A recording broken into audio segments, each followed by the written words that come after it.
June the 1st, 2 Samuel 18:1 through 19:10a. David now appointed regimental colonels and company commanders over his troops. A third were placed under Joab's brother Abishai, the son of Zeruiah, and a third under Ittai, the Gittite. The king planned to lead the army himself, but his men objected strongly. You mustn't do it. No. For if we have to turn and run and half of us die, it will make no difference to them. They will be looking only for you. You are worth 10,000 of us, and it is better that you stay here in the city and send us help if we need it. Yes. Well, whatever you think best. The king finally replied, so he stood at the gate of the city as all the troops passed by. And the king commanded Joab, Abishai, and Ittai, For my sake, deal gently with young Absalom. And all the troops heard the king give them this charge. So the battle began in the forest of Ephraim, and the Israeli troops were beaten back by David's men. There was a great slaughter, and 20,000 men laid down their lives that day. The battle raged all across the countryside, and more men disappeared in the forest than were killed. During the battle, Absalom came upon some of David's men, and as he fled on his mule, it went beneath the thick boughs of a great oak tree, and his hair caught in the branches. His mule went on, leaving him dangling in the air. One of David's men saw him and told Joab. Joab demanded, What? You saw him there and didn't kill him? I would have rewarded you handsomely and made you a commissioned officer. For $1 million, I wouldn't do it. We all heard the king say to you and Abishai and Ittai, For my sake, please don't harm young Absalom. And if I had betrayed the king by killing his son, the king would certainly find out who did it. You yourself would be the first to accuse me. Enough of this nonsense. Then he took 3 daggers and plunged them into the heart of Absalom as he dangled alive from the oak. 10 of Joab's young armor-bearers then surrounded Absalom and finished him off. Then Joab blew the trumpet, and his men returned from chasing the army of Israel. They threw Absalom's body into a deep pit in the forest and piled a great heap of stones over it, and the army of Israel fled to their homes. Absalom had built a monument to himself in the king's valley, for he said, I have no sons to carry on my name. He called it Absalom's Monument, as it is still known today. Then Zadok's son Ahimaaz said, Let me run to King David with the good news that the Lord has saved him from his enemy Absalom. Joab told him, No, it wouldn't be good news to the king that his son is dead. You can be my messenger some other time. Then Joab said to a man from Cush, Go tell the king what you have seen. The man bowed and ran off. But Ahimaaz pleaded with Joab. Please, let me go too. No, we don't need you now, my boy. There is no further news to send. Yes, but let me go anyway. And Joab finally said, All right, go ahead. Then Ahimaaz took a shortcut across the plain and got there ahead of the man from Cush. David was sitting at the gate of the city.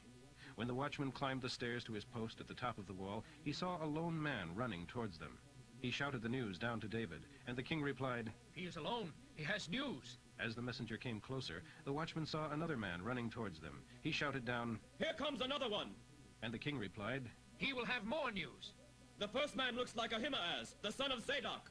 He is a good man and comes with good news. Then Ahimaaz cried out to the king. All is well. He bowed low with his face to the ground and said, Blessed be the Lord your God, who has destroyed the rebels who dared to stand against you. What of young Absalom? Is he all right? When Joab told me to come, there was a lot of shouting, but I didn't know what was happening. Wait here. The king told him. So Ahimaaz stepped aside. Then the man from Cush arrived and said, I have good news for my lord the king. Today, Jehovah has rescued you from all those who rebelled against you. What about young Absalom? Is he all right? May all of your enemies be as that young man is.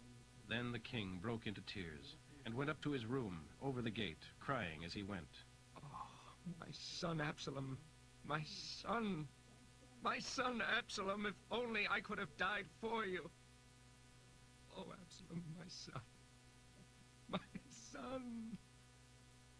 Word soon reached Joab that the king was weeping and mourning for Absalom. As the people heard of the king's deep grief for his son, the joy of that day's wonderful victory was turned into deep sadness. The entire army crept back into the city as though they were ashamed and had been beaten in battle. The king covered his face with his hands and kept on weeping. Oh, my son Absalom. Oh, Absalom, my son, my son. Then Joab went to the king's room and said to him, We saved your life today, and the lives of your sons, your daughters, your wives and concubines, and yet you act like this. making us feel ashamed, as though we had done something wrong. You seem to love those who hate you and hate those who love you. Apparently, we don't mean anything to you. If Absalom had lived and all of us had died, you would be happy. Now go out there and congratulate the troops.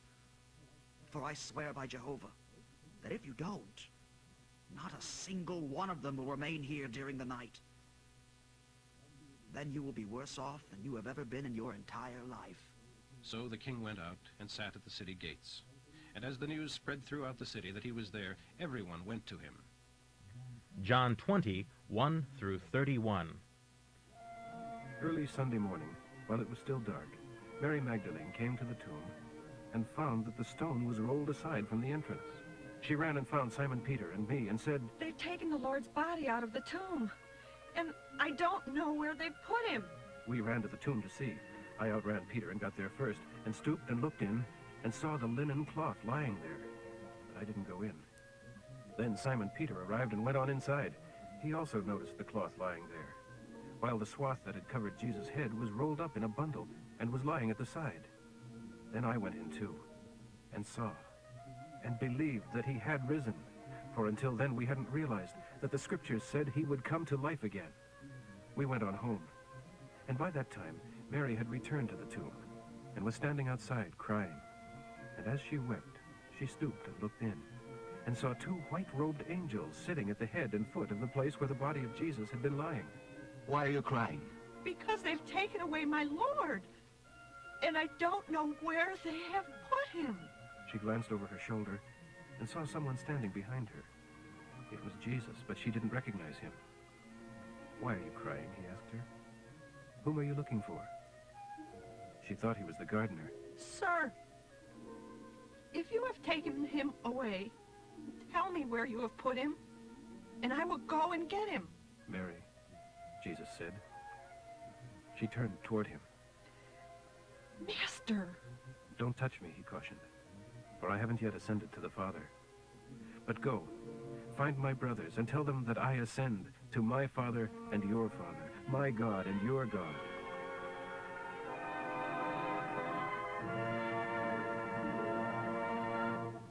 Mary Magdalene found the disciples and told them, "I have seen the Lord." Then she gave them his message. That evening, the disciples were meeting behind locked doors in fear of the Jewish leaders, when suddenly Jesus was standing there among them. After greeting them, he showed them his hands and side, and how wonderful was their joy as they saw their Lord. He spoke to them again and said, "As the Father has sent me, even so I am sending you." Then he breathed on them and told them, "Receive the Holy Spirit. If you forgive anyone's sins, they are forgiven. If you refuse to forgive them, they are unforgiven." One of the disciples, Thomas, the twin, was not there at the time with the others. When they kept telling him, "We have seen the Lord," he replied, "I won't believe it unless I see the nail wounds in his hands, and put my fingers into them, and place my hand into his side." 8 days later, the disciples were together again, and this time Thomas was with them. The doors were locked, but suddenly, as before, Jesus was standing among them and greeting them. Then he said to Thomas, "Put your finger into my hands.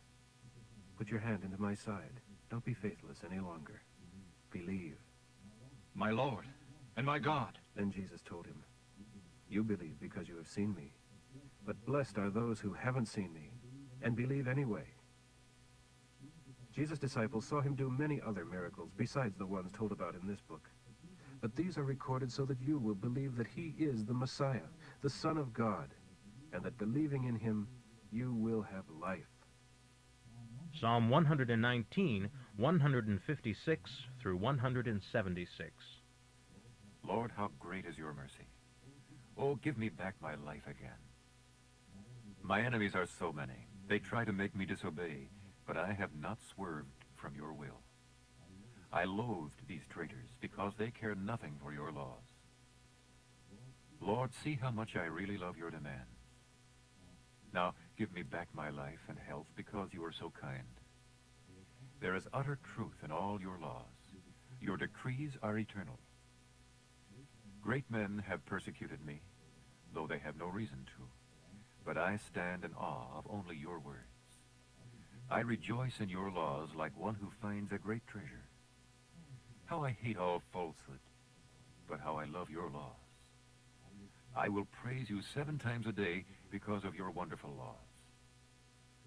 Those who love your laws have great peace of heart and mind, and do not stumble.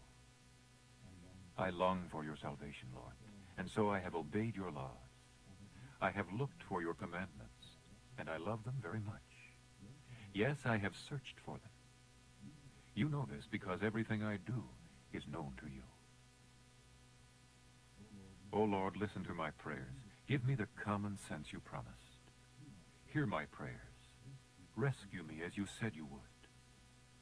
I praise you for letting me learn your laws.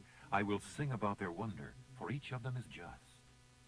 Stand ready to help me because I have chosen to follow your will.